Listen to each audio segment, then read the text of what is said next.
Welcome back to the channel, everybody. Today I'll be reviewing The Nun 2, which I just saw opening night last night. So The Nun 2 is directed by Michael Chavez, who's actually done quite a few things in the Conjuring franchise. A little disclaimer for this video though, I have not seen any of the movies in the Conjuring franchise except for the original Nun, so just kind of keep that in mind while I'm reviewing the movie. So the gateway to hell was closed in the first movie, now what?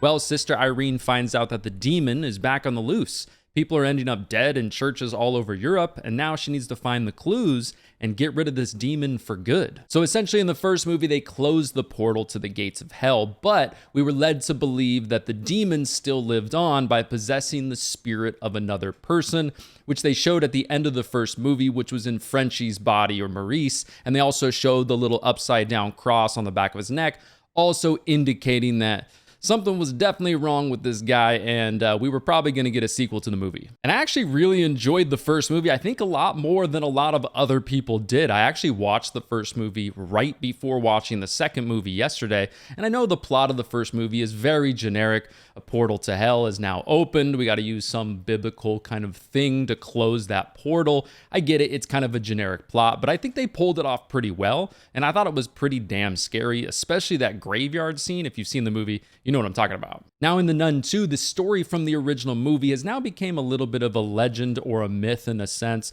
The story has kind of passed through the church, and a lot of people have heard about that story, this nun and this preacher who essentially closed the gates to hell. And now the kind of rumor is that the nun that was involved kind of went crazy and is now like locked up by the church. And then we do get to see Sister Irene again, who's actually doing pretty well, all things considered. And then some kind of high-ranking official or person within the church basically comes to her and says, we've got a lot of shit going on. There's a lot of people dying in churches all over Europe, and you've been through a lot of shit and overcame it. So can you help us? All right, and next I want to talk about some things I think the movie did well, and I want to start off by talking about the characters in the movie. So essentially in the first movie, we followed pretty much just three characters. We had Father Burke, Sister Irene, and then we had Frenchie. In this movie, though, you get way more characters, and I think they casted this movie really well. The child actors did a really good job, and some of the other side characters also did a really good job to me. You also have Storm Reed, who plays one of the main characters in this movie. She plays Sister Deborah, who's essentially a young nun in training from Mississippi, but she kind of plays with Sister Irene, these two detectives who are trying to kind of figure out the clues to figure out how to defeat this demon once again. And I like that aspect of those two kind of being a duo together. I think they make a good combination, and I think that Storm Reed does a very good job in this movie and kind of almost gives you like a little bit of that Frenchie role from the first movie. She gives you some comedic relief and just some like sarcasm in the story. Now, like I mentioned, there are way more characters in this movie and just way more going on with the characters in the movie, but that's not necessarily a good thing, just having more characters because you probably have a bigger budget or something like that. I'm just putting this as a positive because I think the characters did a really good job in their role, and I thought they also casted the characters really well. Another positive for me is the setting in this movie, which was very different than the first movie. The first movie kind of took place in one central place for most of the movie. This movie, though, kind of takes place in all different areas of France in a way, and I like that variety and that freshness to the story. Not to say that the setting for the first movie wasn't good. I actually really enjoyed it and thought it was really creepy, especially when they showed kind of those wide, like beautiful shots of the area and stuff. But I did really enjoy the variety of the different places at the school and the other places in France in this story. And like in the original movie, the demon's up to its old tricks in this movie, kind of using your worst fears and your worst memories and just the things that you're the most afraid of in life against you to kind of lure you into certain places and then eventually kill you. Not just kill you quickly, but kind of torture you and scare the shit out of you for a while and then eventually killing you. And I do like that aspect of the story, and I like that aspect of just the overall Valak character and the nun in general. Like one moment in particular, and you'll know what I'm talking about if you've already seen the movie, and you'll know what I'm talking about when you see the movie, but there's some creepy shit in this movie, especially that one part where the little kid is kind of like laughing and killing this woman, and it just cuts so deep for that character with the underlying story of who this kid is. It's definitely just a scary part. And earlier I talked about the setting for this movie, but I've always been a sucker for like movies that are set in the 1950s just in general. This movie's set in the 50s in France. Just the clothes and the car and just the overall post-war setting for this movie, I really enjoy it. I was also kind of worried that Maurice or Frenchie or whatever you want to call him wouldn't be back for this movie based off of what we saw at the end of the first movie. He was my favorite character from the first movie. There was a lot of good lines like this. The blood of Christ Holy shit. The holiest. But he's in this story, and that was definitely a positive to me because I like his character in the overall Nun franchise. Next, I want to talk about some of the negatives to me, and was this movie really rated R? It felt like some of the scenes and the gore was so tame for a rated R movie. Like, if you're gonna go rated R, go like full gruesomeness and gore and blood and just make it gritty and scary. This movie almost felt like it could have been PG-13. There are a couple moments why I get that it was rated R, but overall, I just wish the movie was way more gory and way more gruesome. I also kind of laughed a little bit inside when the church approaches Sister Irene to take out this demon a second time, but this time with no help at all whatsoever.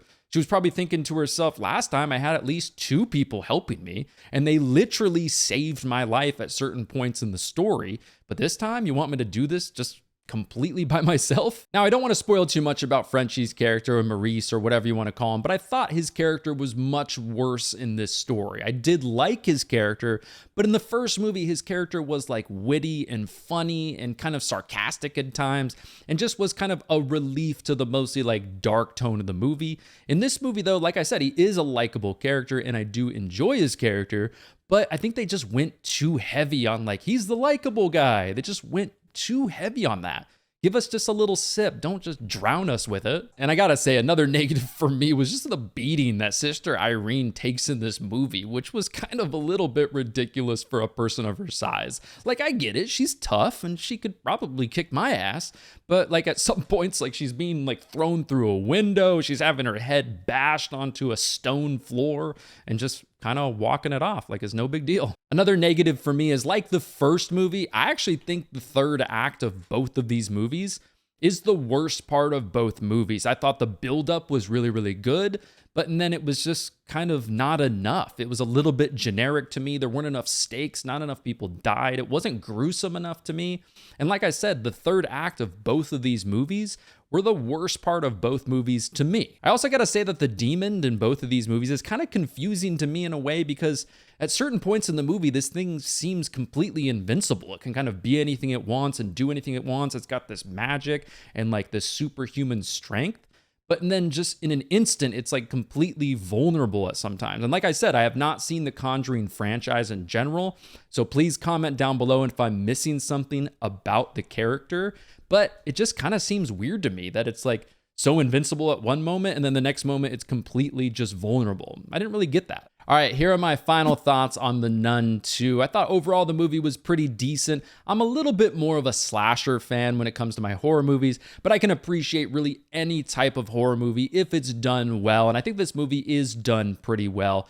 I think I'm in the minority on this, but I actually like the first movie more than this movie, and I get it. I think more people are going to like this movie than they did the first movie. It kind of felt like the first movie, it did make a lot of money, but for a lot of people just kind of was like, okay, above decent to them. But I thought the first movie was scarier, especially that graveyard scene that I mentioned a little bit earlier. Really, really enjoyed that scene. Just the overall setting for the movie I thought was scarier, but you get more in this movie. There's more characters. There's more good characters. There's a lot of good acting. The setting for this movie changes, kind of keeps you on your toes. There's some puzzle pieces they're trying to figure out a little bit more in this movie than in the first movie, which I think a lot more people are going to enjoy about this movie. And I think the general just movie-going audience is going to like this movie. I think if you're a horror fan especially, you're not going to go to this movie and say, wow, this is the greatest horror movie ever made. But I think you'll go to this movie and say, that was pretty good. I had a good time. I enjoyed it.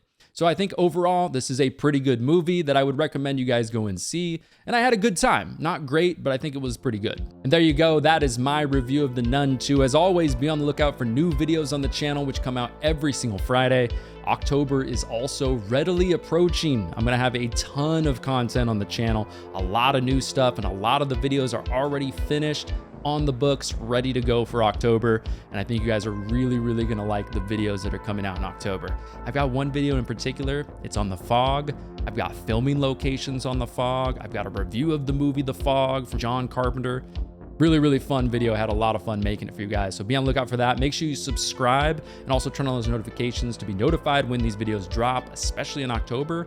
But anyways, everybody, thanks again for watching. Really do appreciate it. And I will see you in the next one.